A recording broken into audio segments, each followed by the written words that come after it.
Love God with all our heart, soul, strength, and mind. Really the essence of the virtue of religion.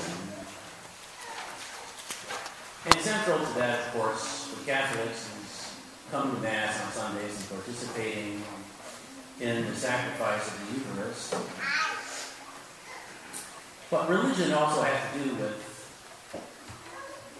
things that take place outside the four walls of the church, any church.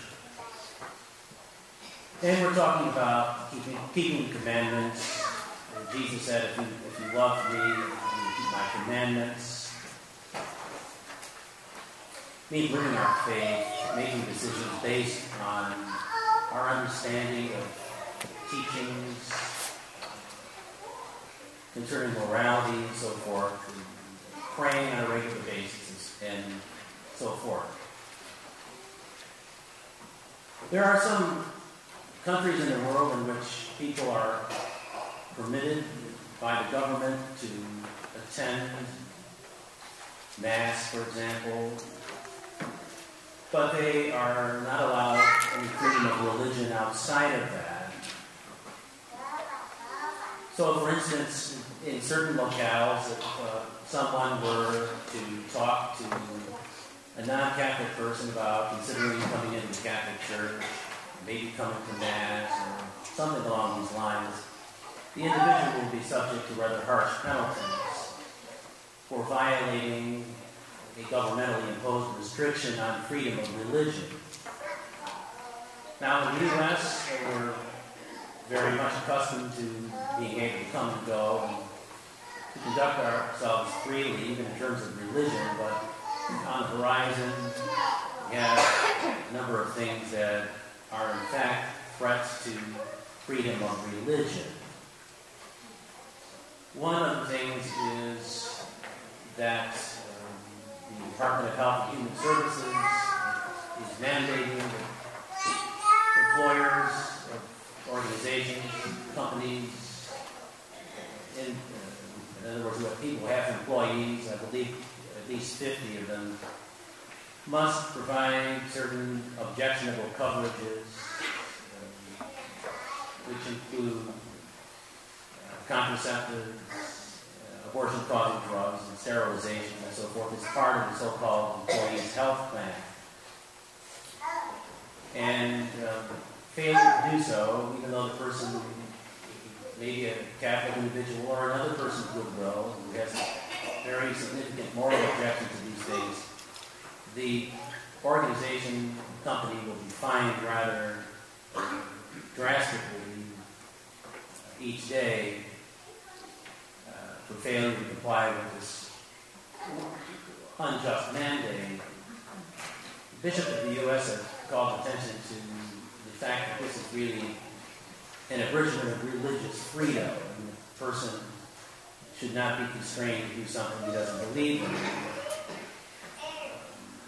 And not covering people for these things is not violating the public order, the common weal. Something that is tantamount to forcing somebody to collaborate in sin, which we're not supposed to be doing.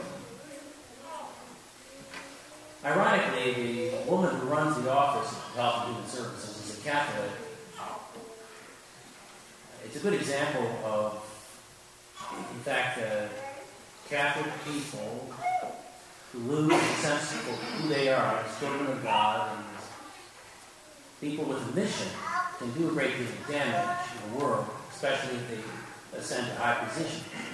In the sacrament of confirmation, for instance, imputes us to be apostles.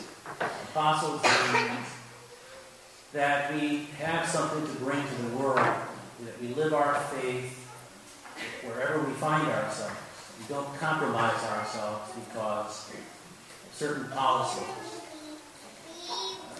things that would conflict with what we understand to be true and right. We need good, solid practice in Catholic people. When St. Paul was converted, of course, he himself did not believe in religious freedom before he was converted. I mean, he was going into people's homes and pulling them out and putting them into jail he found out that they were disciples of Jesus. Well, he had his conversion. He saw Jesus on the road to Damascus, which is in Syria. He was on the way to arrest people. And Jesus said to him, not why are you persecuting my church, which he was doing, of course, St. Paul, but why are you persecuting me? So we have to think about the bond that Jesus has with his church. The Catholic lay people, well, of course, as priests, but certainly Catholic laity are supposed to give a witness to the world.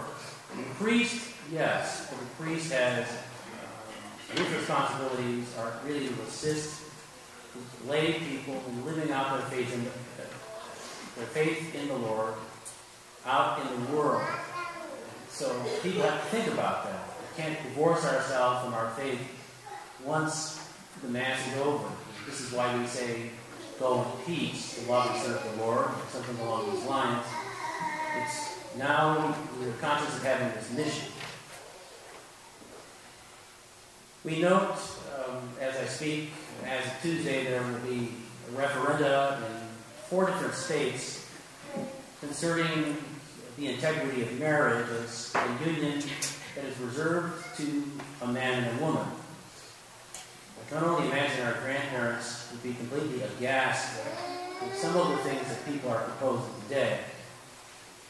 Unfortunately, the federal government has turned its back on the Defense of Marriage Act, which is an act to defend marriage as a union between a man and a woman. So, if, for example, the referendum in one of the states does not pass to defend marriage properly, we have a precedent, they go through the court system, and then who knows what will happen when things get up to the Supreme Court. If you look back at Roe versus Wade, abortion was pretty much permitted by the court because the court restricted each state from prohibiting this heinous industry. And I can only think to myself what might happen, because there are people who don't understand what is true, or they don't respect the things that God has made or God is doing. The thing is that an issue of the integrity of marriage is a moral issue. It's an issue concerning the truth. It's not really a political issue per se. I mean, at its core, it's something like putting the 10 Commandments, in this case specifically Commandment number 6, up for a referendum. No one has a right to do that. No government in the world has a right to make some sort of a judgment on God's own commandments without doing great harm to people. I mean, sodomy is gravely evil, no matter which people are performing these acts, and it can never be in any way encouraged or abetted or permitted, nor can we in any way, shape, or form give our approval to such things. And you can bet that if it gets to the point of becoming something that the government imposes on all of us, it will affect chaplains, priests, ministers, and even public officials who have legitimate, objectionable grounds against any so-called same-sex marriages. And it will drive people out of the ministry. Churches will be fined. There are many things. In fact, this type of thing is already happening. It's happening in certain places. We have to be mindful that really the devil is behind trying to dismantle the integral elements of civilization. We talk about the family, we talk about marriage, we're talking about sacred areas. The government has no right to intrude itself in such a way as to redefine or refashion these things. Already in the state of Illinois and in several other locales, private adoption agencies, including Catholic agencies, have been driven out of business because the local state governments there would expect them to put children up for adoption in so-called same-sex homes, or in some cases in the homes of unmarried people. And either of those types of situations are not good for children. The children need parents, one of each gender. They need proper discipline. They need to be formed morally and spiritually, all of these things. Playing around with marriage is tinkering with something that something like dynamite. I mean, it's not the solution to anything. It's an example of a small local group of people who want to change these things, and in doing so will wreak a tremendous amount of damage. So we have to think about what's going on around us, and as Catholic people, take proper action. In Massachusetts, as we get on to another point, on Tuesday there is a referendum to legalize suicide with a physician being present. That's the sugar-coated. Under certain conditions, people with terminal illnesses take a handful of pills, the referendum goes through, and to allow themselves to be killed. Suicide is a profound tragedy. If it's abetted by somebody, then it's also a homicide. And any doctor who has his feet on the ground and understands right from wrong cannot participate in any sort of physician-assisted suicide, even if the state allows it to happen. Doctors will probably be driven out of practice for that reason. And a good Catholic doctor would have to say, look, I will have to give up my practice, change my practice altogether, because I do not believe in this. This is a direct violation of the fifth commandment, which is thou shalt not kill, meaning thou shalt not put to death innocent people. Even if a person wants another person put him to death, that's gravely immoral. A person who is terminal, for example, needs humane treatment and humane care. There are things on the market that can help alleviate his pain. He needs to be put in a room with proper temperature. He needs hydration and nutrition, and so forth, so on. All of these things. But again, there are groups in the country that are trying to dismantle people's right to life. Certainly, we have the perennial abortion issue, which has not gone away because we have too many people who have vested interest in the industry. I was praying in front of an abortionary yesterday morning. Business is booming. If we had 13 jumbo jets crash every day in this country, this is what we're talking about, 4,000 children being put to death, the airlines would have to close down. The people would be outraged, and unrightly so, I might add. Sometimes people say, look, we need to take care of the poor, and so forth. Yes, we need to take care of the poor. We're supposed to love our neighbor. But that includes also the unborn. I mean, I can't think of a poorer person than someone who's yet born who doesn't have anything, completely dependent on his parents or her parents.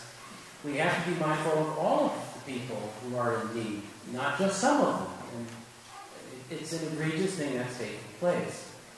Certainly somebody who says, well, I'm against abortion, but I won't impose my views on others. That's never used in any other issue. Nobody would ever say, I'm personally opposed to child abuse, but I won't impose my views on others. I mean, that would be a laughable statement. Nobody would believe them or take them seriously. So we have to be careful. We have all kinds of people and organizations and whatnot who are manipulating us. And we have to know what the truth is and to stand for the truth. We can't solve all the problems. I'm not suggesting it, but we have to be aware of who we are, the children of God, we're members of the church, part of the body of Christ. We're supposed to make a difference here for the good.